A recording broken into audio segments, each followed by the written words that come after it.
महिलांना त्यांच्या असहाय्यतेचा आणि अज्ञानाचा गैरफायदा घेऊन परप्रांतात विक्री करण्याच्या अनेक घटना यवतमाळ जिल्ह्यात घडल्या आहे। एका धक्कादायक घटनेत आर्णी पोलीस स्टेशन हद्दीत एका विधवा महिलेला तिच्या सासऱ्यानेच चक्क 1,20,000 रुपयात विकले। 2 वर्षाच्या भयान अनुभवानंतर पुत्रप्राप्ती झाल्यानंतर तिला परत आणून गावात सोडून देण्यात आले।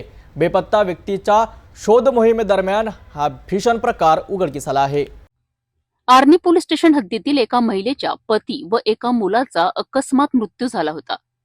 परिस्थिती हलाखीची असल्यामुळे अन्य एक मुलगा व मुलीसह ती सासऱ्यांच्याकडे राहत होती।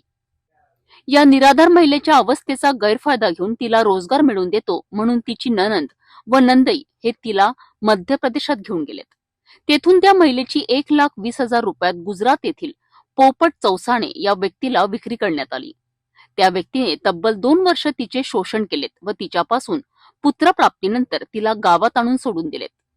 इथून म्हणजे माझ्या देरानं पावनपणाला म्हणून माझी नणद आलती, नणद मानंदई ने आले समजा इथं।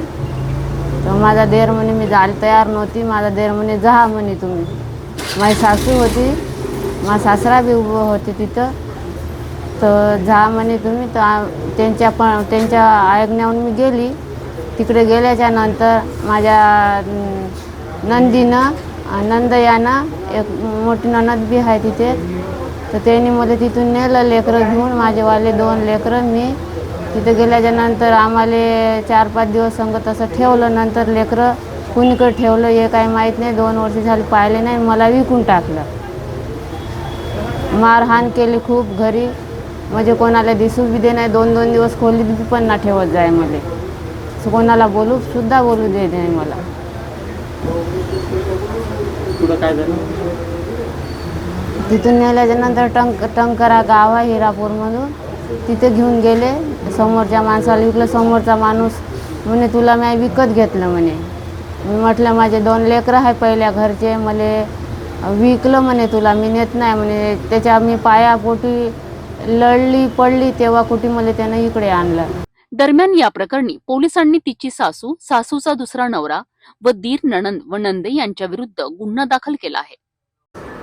एका 43 वर्षीय महिलेने पोलीस स्टेशनला तक्रार दिली की तिला सन 2023 मध्ये तिचे दीर, सासू, सासरे आणि नणंद आणि नंदोई हे मध्य प्रदेशमध्ये राहणार आहेत।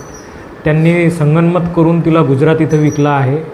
साधारणतः हा सौदा पूर्ण 1,20,000 रुपयांचा झाला होता। त्यापैकी 80,000 रुपये हे पीडित महिलेसमक्षच नणंद आणि नंदोईला देण्यात आलेले होते। त्यानंतर ती साधारणतः 2 वर्ष तिला गुजरातीतील व्यक्तीने तिचं शोषण केलं, त्यातून तिला एक मूलसुद्धा झालेलं आहे। आणि आमच्या इकडं सन 2023 मध्ये या महिलेची मिसिंग होती। या महिलेचा मिसिंगचा शोध घेत असताना ह्या सर्व बाबी आमच्या निदर्शनास आल्या। महिलेची तक्रार घेऊन आम्ही पोलीस स्टेशन आर्णी येथं कलम 143, 144 भारतीय न्याय संहितेअंतर्गत हा गुन्हा दाखल केलेला आहे। या गुन्ह्यात 4 आरोपी सध्या अटकेत आहेत। उर्वरित तपास सुरू आहे। या घटनेने महिलांच्या सुरक्षिततेचा प्रश्न पुन्हा ऐरणीवर आला आहे। परिस्थितीचा गैरफायदा घेऊन महिलांची होणारी विक्री आणि त्यांचे शोषण थांबविण्यासाठी प्रशासनाने तातडीने कठोर उपाययोजना करणे गरजेचे आहे। पीडित महिलेच्या बेपत्ता असलेल्या मुलामुलींचाही तातडीने शोध लागावा अशी अपेक्षा आहे, जेणेकरून या कुटुंबाला न्याय मिळू शकेल।